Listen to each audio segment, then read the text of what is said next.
Happy Friday. It's time for a Renee report. I have my mini microphone because it just sounds a whole lot better. If you listen to my other Renee reports without the mic, I sound okay, but this makes it awesome. Anyways, I'm Renee. I talk about celebrity gossip, entertainment news, and what you should be watching or what I'm going to watch. Remember, they're just suggestions. And sometimes I talk about what I'm thinking of watching. I may not watch it, but I actually do watch something all the way through, I'll tell you. And sometimes I'll do a reels of like what was so good about the series or movie or whatever. But yeah, it's just a suggestion. All of these are just fun stories to talk about. I work in radio. I usually talk about these on the radio. So anyways, I also have a companion podcast that I post every Saturday on SoundCloud. Kind of the same thing. You don't have to watch this and then listen to that. You can do either or, but it's great if you do both. Anyways, I'm Renee, and I'm just going to get right into it. This week, the first story that I read about, it actually happened last week. Olivia Culpo, who's like a model, she dated Nick Jonas a while ago. She won Miss Universe 15 years ago. She was one of the youngest Miss Universes ever. And she was from America, so she's gorgeous, models and everything. She's going on a trip to Cabo with her friends, and the airline told her to cover up. She was like in a spaghetti strap tank top, like a little sweater. Her midriff was showing.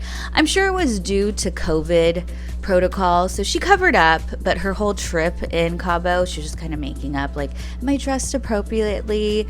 Is this look okay? So it's pretty funny. I follow her on Instagram. That's how I first found out about it, but then I read the story, so I just think that's funny. So if you're going on a trip, cover up, because you never know which airline's going to be like, hey, gotta cover up. Second story is Andrew Garfield and Emma Stone. And Andrew Garfield, which by the way, I find him very attractive right now. I don't know what it is. He does kind of look like my husband a little bit. That might be it. But all of a sudden I'm like, oh, I would be nervous if I met him. And I never thought of him like that before. And Andrew Garfield's been around for a long time. Anyways, he was on a podcast like on Monday, and he was saying how Emma Stone kept on texting him to see if he was going to be in the new Spider-Man movie. So if you're aware of the Spider-Man movies, there was 3 movies that came out in the early 2000s with Tobey Maguire as Spider-Man. And then there was the second 2 movies with Andrew Garfield as Spider-Man, and then the recent ones with Tom Holland. So in the last Spider-Man movie, No Way Home, spoiler alert, Andrew Garfield and Tobey Maguire make an appearance. I'm sure you've heard about it. So Emma Stone, I guess before the movie was going to come out, she kept on texting him, are you in the movie? And he would be like, da da da. So he was like, we're really friendly and everything. They were together for a really long time. Like, I thought they were one celebrity couple that were going to get married. And so it's just maybe that's why I find him attractive. Like, because he can be really decent friends with an ex, and she's married and has a child and everything. So I guess that makes me find him more appealing, is that it wasn't a bad breakup, and he's able to be really decent with his ex. So I could not text an ex. I mean, I could be cordial. I guess I would if I was an actor. I don't know. If I was an actress and I was with an actor and I wanted to know if he was in the movie, if we were on friendly terms, I probably would ask. But it kind of alluded that they text often to check on each other and everything. I don't check on my exes. Like, I wish them a happy birthday through like Facebook or Instagram. So I always find it very like interesting and sweet that exes can be friendly with each other out of no obligation. So maybe that's why I have a crush on him now. Like, maybe he's just a really nice person. Because everyone loves Emma Stone. I adore her. Everything she's in. She's an amazing actor. Just her personality. So, yeah. So they're friendly exes who text each other. Third story, going with couples. A breakup between Jason Momoa and Lisa Binet.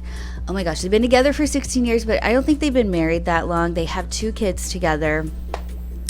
And they make a very attractive couple. But news came out yesterday that the reason why they broke up is he's really into his career and he wants to go on location. Well, he has to go on location to film. And she just was like, I don't want to go on location. I want to stay in LA.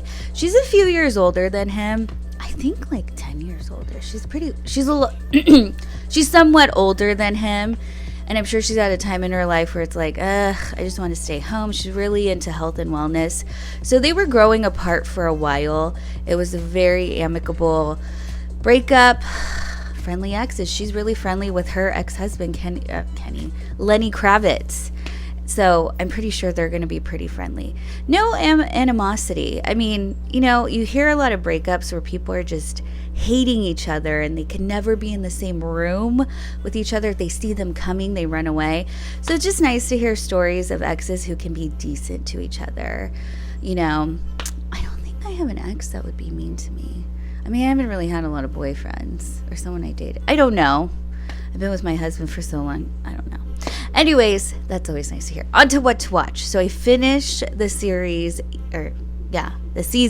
1 of Yellow Jackets. A lot of people are into this show. I'm not the only one. It's so good. I literally watched it on my phone, all 10 episodes. Well, I binged the first 5 episodes and then I watched it every week.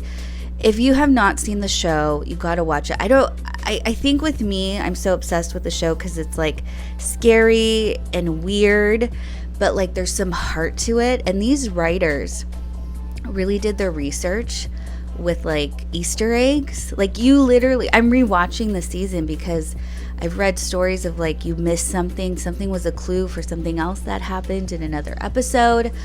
So it's a good show. Season 2 is probably gonna come out this year, but probably not until like November. But you gotta watch it. HBO Max, Sex in the City, and Just Like That. I'm disappointed in the last episode. So there's a new episode that came out yesterday, Thursday. But the episode 6 or 7, the episode last week, I just didn't like it. I feel like they're kind of making it a little more relevant than it needs to be. I know the writers and like producers and the actresses are like, we want these characters to be different than how they were. They're not going to have the same storyline like they did in the show 15 years ago. The only character that pretty much stays true to how she's always been is Charlotte, but that's just her character. She's someone that's a stickler and sticks with everything. So I'm going to watch the new episode probably later on tonight, and I'm hoping it changes my mind. But I didn't like the last episode. If you haven't, I don't want to spoil it. People haven't watched it, but it's when Carrie goes on a blind date. So that's the episode. I think it's 7. Anyways, I don't know. I'm watching it still. I'm such a fan of the series, but I didn't like the last episode. I liked everything up until then. And a new show I'm watching this week, I started it, was this season 2 of the docu-series Cheer.